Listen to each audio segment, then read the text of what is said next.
You know that feeling of a great concert, right? It's a night you'll never forget.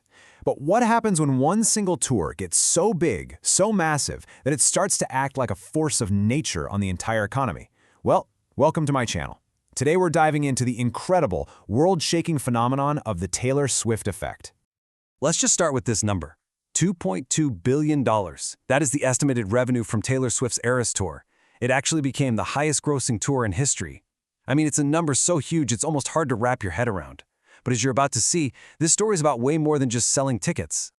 So, that's the big question, isn't it? How on earth does a series of 3-hour shows, put together by a team of super talented artists, end up creating its very own economic category? Let's get into it. All right, here's our game plan. We're going to start with one of the key creative minds behind the show itself. Then we'll zoom out to see the tour's massive economic ripple effect, we'll understand the basic rule that makes it all tick, and finally, we'll talk about what this all means for the power of pop culture today. Every amazing show starts with a creative vision, right? And for the sheer spectacle of the Eras Tour, a huge piece of that vision came from its choreographer, Mandy Moore. So let's meet the architect behind all those iconic moves.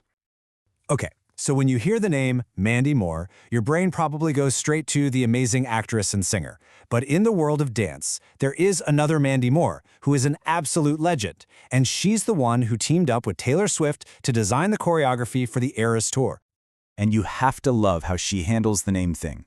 She actually named her own corporation, Nope, Not Her. How brilliant is that? It's this perfect, funny nod to always being the other famous Mandy Moore. And make no mistake, this Mandy Moore is a giant in her industry. You've definitely seen her Emmy-winning work on shows like Dancing with the Stars. You for sure saw her genius in that opening scene of the movie La La Land. This isn't just some random choreographer. She is, without a doubt, one of the best in the business. So that's the creative genius. Now let's pull the camera back and look at the sheer, mind-blowing scale of the tour that she helped bring to life. Just take a second and look at these stats. This wasn't just a concert tour. It was basically a global event. We're talking over 150 shows spanning 5 continents. An entire generation of fans were booking flights, crossing state lines, even traveling to different countries just to be there. And the money. The financial scale is just as wild. On average, a single night of the Eras Tour grossed around $13 million. That's per show. It's a level of success for a live show that's, well, it's pretty much unheard of. And what's really cool is that this success wasn't just about a flashy spectacle. It was also about being authentic. Here's a little behind-the-scenes detail I love. Moore mentioned that Taylor was a bit in her head about her dancing. So instead of forcing all this rigid technical choreography on her, Moore helped her lean into her own natural movements. It unlocked her confidence, and it's just a great reminder that at the heart of this giant economic machine, there's still a very real human connection. So yeah, this massive tour didn't just sell a bunch of tickets. It created such a huge financial ripple that economists and reporters actually had to invent a brand new word just to describe it. And that brings us to Swiftonomics. Yep, that's the term. It's used to describe the incredible economic surge that follows Taylor Swift wherever she goes. When the Eras Tour rolls into town, it's not just a concert. It's a full-on citywide economic event. And the effect on these host cities is just staggering. Look at this. $46 million in direct spending for Pittsburgh, a $200 million boost for New Orleans, and an estimated $320 million for the LA region. And remember, that's not just ticket money. That's cash pouring into local hotels, restaurants, and shops. And here's what that ripple effect actually looks like on the ground. In Los Angeles alone, the tour is estimated to have created 3,300 jobs. Lyft said they saw a jump in rides in every single city the tour visited, and in Pittsburgh, hotels were fuller than they'd been since before the pandemic. That is Swiftonomics in action. Okay, so we get what happened, but the bigger question is how? What's the secret economic principle that's driving all of this? Well, it actually turns out to be a concept you probably learned about in your very first economics class. So, what is the one fundamental rule that makes this whole thing possible? It all comes down to this simple, powerful graph, the law of supply and demand. This is the hidden code behind Swiftonomics. Basically, you have a massive, and I mean massive, demand for a very limited supply of things, whether we're talking tickets, hotel rooms, or even t-shirts.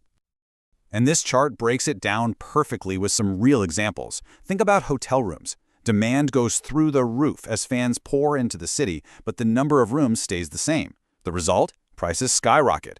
Or tour tickets. 3.5 million people want them, but only 1.5 million pre-sale codes even exist. And that exclusive blue crew neck, the one everyone had to have, it goes from $65 at the merch stand to over $350 on resale sites. It's the perfect storm of super high demand and really limited supply.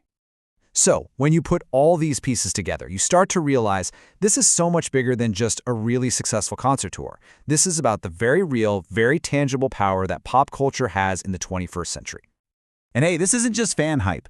The late great economist Alan Kruger, a guy who literally wrote the book on the economics of the music industry, called Taylor Swift an economic genius years before this tour even happened. He saw that she was completely rewriting the rules of the business. So just think about the journey we've been on here.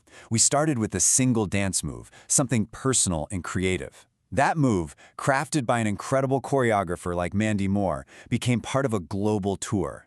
That tour created a worldwide economic boom, which in turn gives us this perfect, real-world lesson in supply and demand.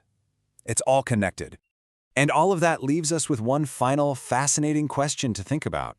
We are now in an era where a single artist, a single cultural moment, can have the same economic impact on a city as hosting the Super Bowl. What does that tell us about the power of modern fandom and entertainment? It's pretty incredible to think about. So what's your take? Is the Taylor Swift effect just a once-in-a-lifetime thing, or is this the new playbook for global superstars? Let us know what you think down in the comments. And of course, if you enjoyed this breakdown, please hit that like button, share it with a friend, and subscribe to my channel for more explainers just like this one. Thanks for watching.